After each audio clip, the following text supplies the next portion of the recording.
It has been a while since we've done one of these.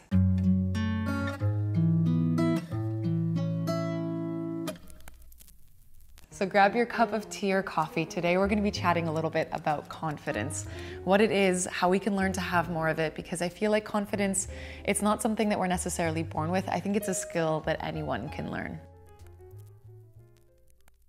There are certain areas in your life, I'm sure, that you feel a little bit more confident in, and other areas maybe not so much. So like for me, for example, I am confident making YouTube videos, not confident at all when it comes to speaking Dutch, even though I've lived in the Netherlands for the last 3 years.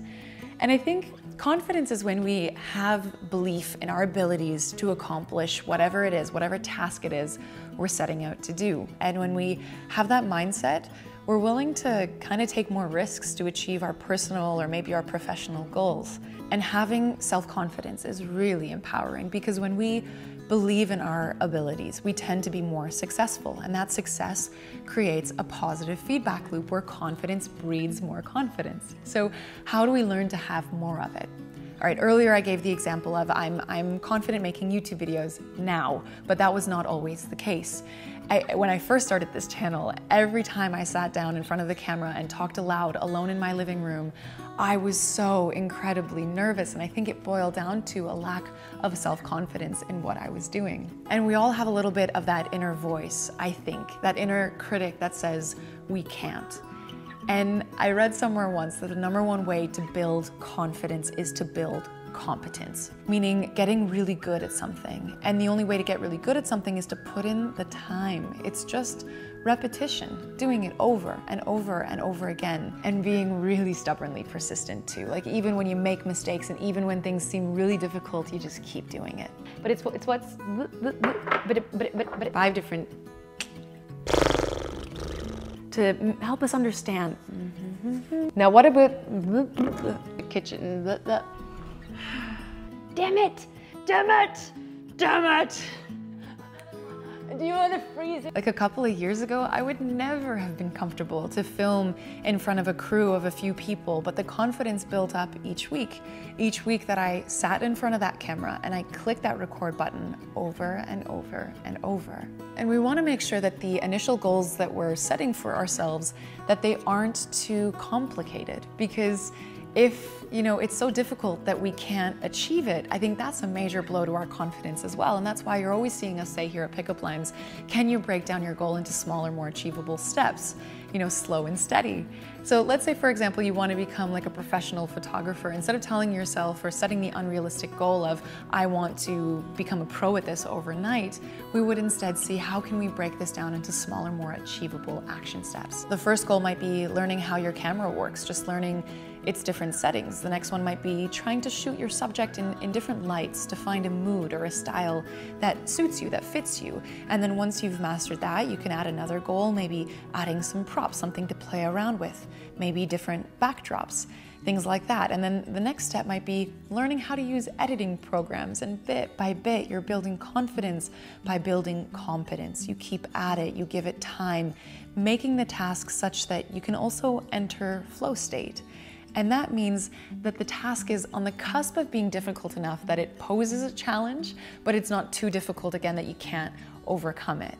And then when you do overcome each step, each phase, one by one, that's what builds our confidence. And I think the other ways that we can also build confidence is to celebrate achievements. I think we can do that in a couple different ways. Like for one, a lot of us keep to-do lists around all the time, right? But we can also keep and reflect on an accomplished list, a list of the challenges and projects that you've already completed. And I think seeing that list consistently in a visible place, it kind of subtly builds our confidence in our skills and abilities.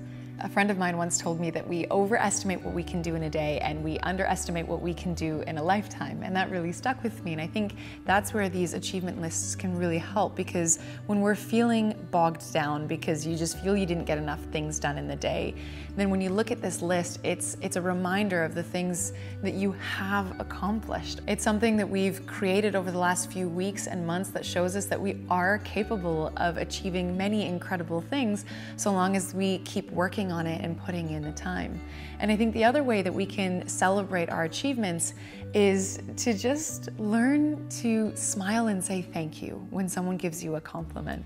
And look, I was the first person to shut that down. Like if somebody said some kind of praise, I think the first thing I'd say is, oh no, anyone could do that. Or I'd even put myself down maybe, say like, oh no, I could have done better.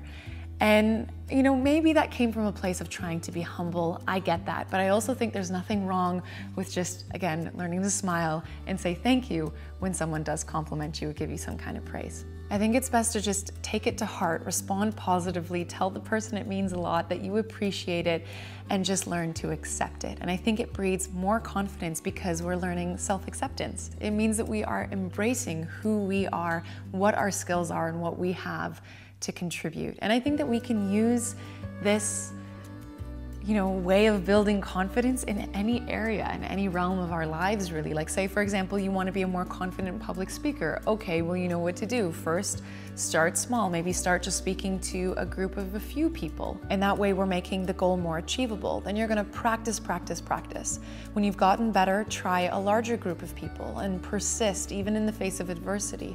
Write down your accomplishments, accept praise, and by the time that you've moved up to speaking in front of a large group of people, it won't have been your first rodeo. I think the first time we do anything, we feel vulnerable, but with time, with practice, having built competence, then confidence comes easy. So I'm hoping that, you know, that's how this whole formula is how I'm also going to become more confident speaking Dutch. I just need to put in the time and be persistent.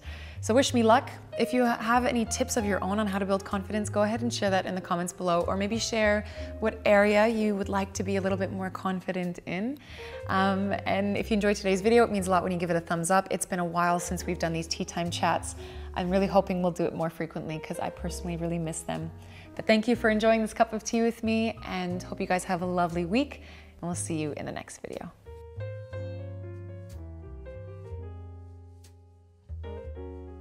So let's say, for example, that you,